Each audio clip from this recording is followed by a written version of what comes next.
Let's dive into some transfer talk, shall we? Let's get you up to date on what we are monitoring. Of course, the big one there, Benjamin Šeško. He's a wanted man by Manchester United and Newcastle, but it looks like he will be joining the Red Devils at Old Trafford. Darwin Núñez on his way out of Liverpool. Seems like he will be heading to Al Hilal in Saudi Arabia. As for Alexander Isak, the saga continues because it's not looking nice, Shaka. It seems like he has been told to train away from the first team at Newcastle, so much so that he's actually been told to arrive after the first team players have left the building.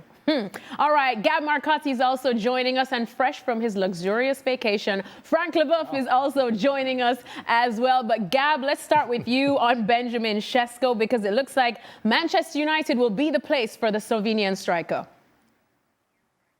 Yeah, everybody seems to be reporting that he has chosen Manchester United, that's his preference. United over Newcastle, who of course were also strongly linked with him. And yeah, you can all see that fee, which is a lot of money. But you know, you're getting a guy who I think most people agree has an incredible toolkit and a really, really high upside, even though he's not coming off a particularly good season. And of course, there's a lot of questions, which I'm sure we're going to go through, is how accustomed is he to leading the line on his own? And obviously, how is he going to adapt to the Premier League? And he's still very young. And what actually happened last year? Was it just Leipzig kind of like dragging him down? But yeah, they've made their move, and looks like it's Šeško. Ale, what do you make of this one? Are you a fan of this one? We spoke about it a lot on the show yesterday, and everyone was kind of questioning on whether, as Gab said, he is the one to lead that line for Manchester United, if he's good enough to carry Manchester United potentially into the top half of the table. Well, I agree that there is a toolkit, as Gab addressed it there, that can be impressive when you see the physicality of the player, and yet you see in terms of the skill set that he's able to play with the ball at his feet, that he's able to dribble, that he's able to combine. You put all those things together and you kind of go, man, this guy is a world beater. And then you watch him play every weekend, as I was tasked to do all of last season in Bundesliga play. And I can tell you that this is a player that in moments can be outstanding. In fact, 2 or 3 games at a time can be outstanding, and then goes missing for long periods of time.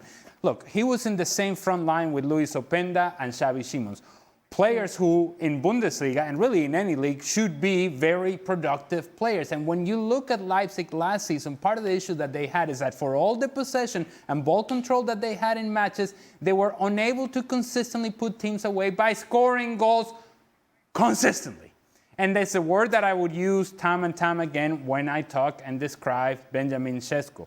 He is inconsistent. He is yet to mature as a player, and to really mature as a player that can look to be not only the guy leading the line, but consistently, again, I'll use that word, combine with other players around him.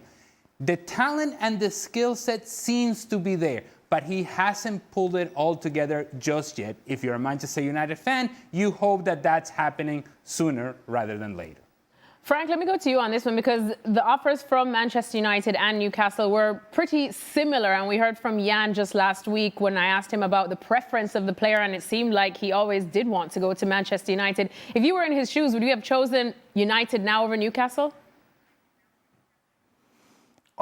Right now, no, of course not. You know, according to what I see from Manchester United and what I saw last season, for example, and the season before from Newcastle, no, you will go to Newcastle because you know that I would say that in terms of results, you are pretty sure that you can fight for the Champions League or the Europa League with Newcastle, where we have doubts about that club, which once have been one of the best clubs, if not the best club in the world, and is not anymore. So it's a dream for him. So let's allow him to fulfill his dream. But I have to say that no, I wouldn't go if I was him. But if I were him, sorry. But it's what he wants. And on the other side, I was listening to Alejandro. it's hard for Manchester United to catch the top of the top right now because of what I said. Because Manchester United is not the club that it used to be. So you get players who you have doubts, who can be inconsistent, and that's where the level is right now for Manchester United. I'll tell you what, when Frank calls me Alejandro, it shook me up a little bit. Reminds you of your dad? Like you're in trouble? With a French accent as well. I felt it. Did you feel it? I felt it. Serious Frank. Full name, government name. Shaka, well, I guess if we're going to take from what Frank says, it sounds like Šeško's making a big mistake then not choosing your Newcastle. And I most certainly would agree.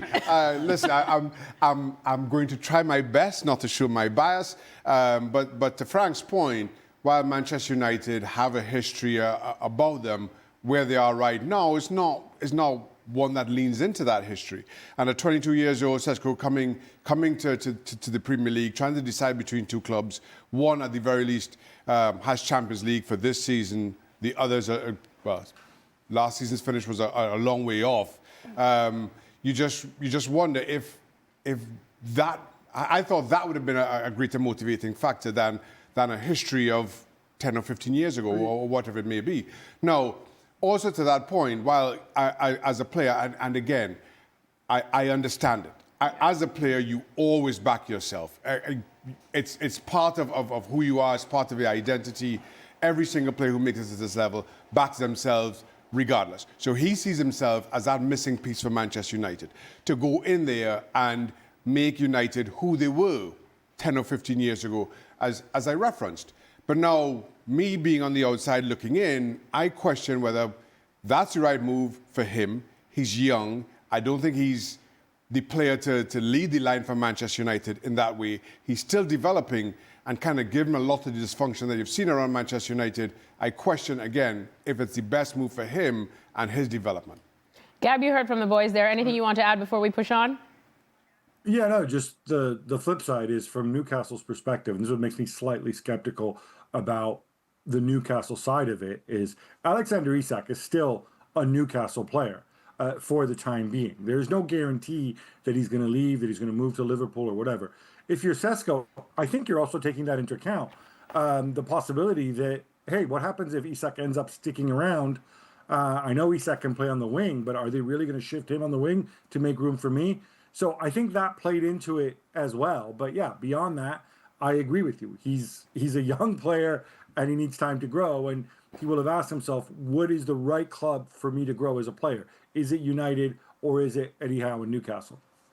All right, well, Newcastle in a little bit of a spot of bother now, considering the fact that Alex Isak seems to be wanting out of Newcastle, probably heading to Liverpool. Šeško going to choose Manchester United again over Newcastle. So who do they go to? Nicholas Jackson at Chelsea. Is that the answer, Ale Moreno? You've seen both Šeško and Nicholas Jackson play a lot. Who would you choose? Right. As you asked me this question, I actually will hand the floor to Shaka Hislop, who has said, when I have described Nico Jackson as a player, and I said that he could cause chaos to back lines. I believe that Shaka, and I quote, said something along the lines of he creates chaos for his own team.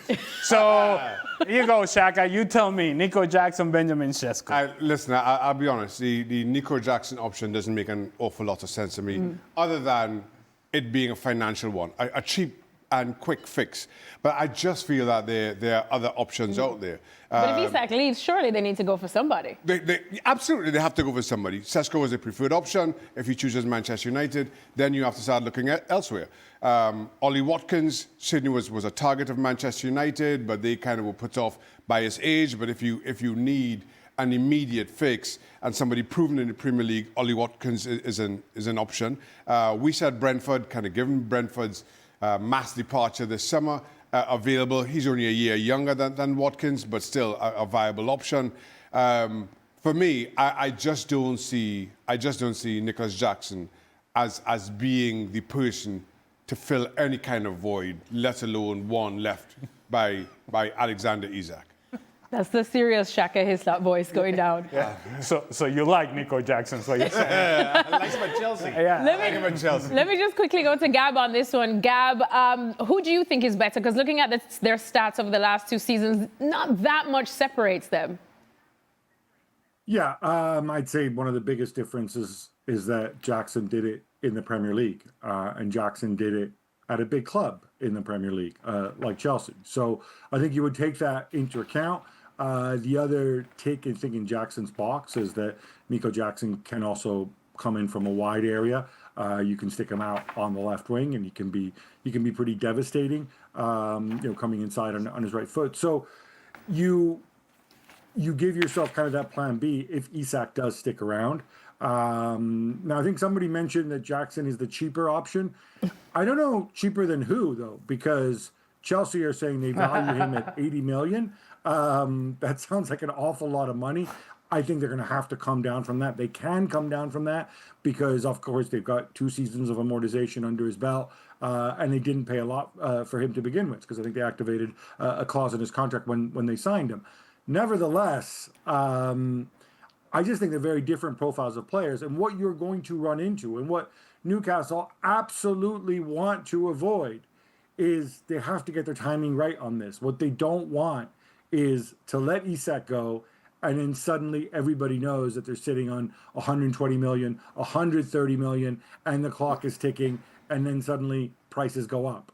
For me, I don't think Jackson's is a bad signing. He's shown he can play center forward in the Premier League, and I think that means something. He obviously doesn't have the upside that Šeško has, but I thought we saw a lot of progress from him last year, especially in the first half of the season. To Gab's point, I think I said Jackson's a cheaper option. I'm thinking loan.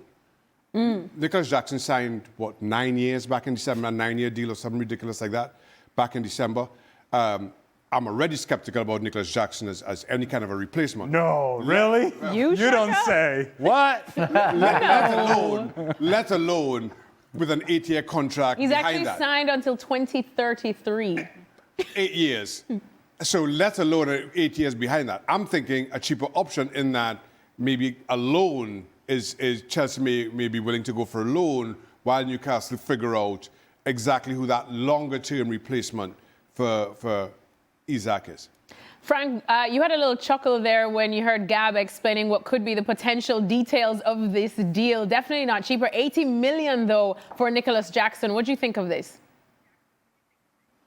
Well, I think it's time to be serious a little bit. Thank you. Come on. I wish to any players to rebound from a bad season, maybe 2 bad seasons, and I really wish to Nicholas Jackson to find a club and to show us that we shouldn't be skeptical because that guy is a tremendous striker. But as far as we have known and seen his performances, I'm sorry, I have doubts. And if I hear that a club, like I thought a club was serious enough to hire Shaka Islop at the time, would be ready to pay 80 million to get Nicholas Jackson, I'm sorry, I have doubts about the seriousness of that club because I don't think he's going to fill the hopes that the Geordies have for this season in the Champions League, and I have big doubts about his potential to make people forgetting Isak if Isak has to go. Really, I was expecting somebody else. I want to stand up and clap and hug the agent of Nicholas Jackson, who got him signed up until 2033 with Chelsea. Well done, sir. Well done.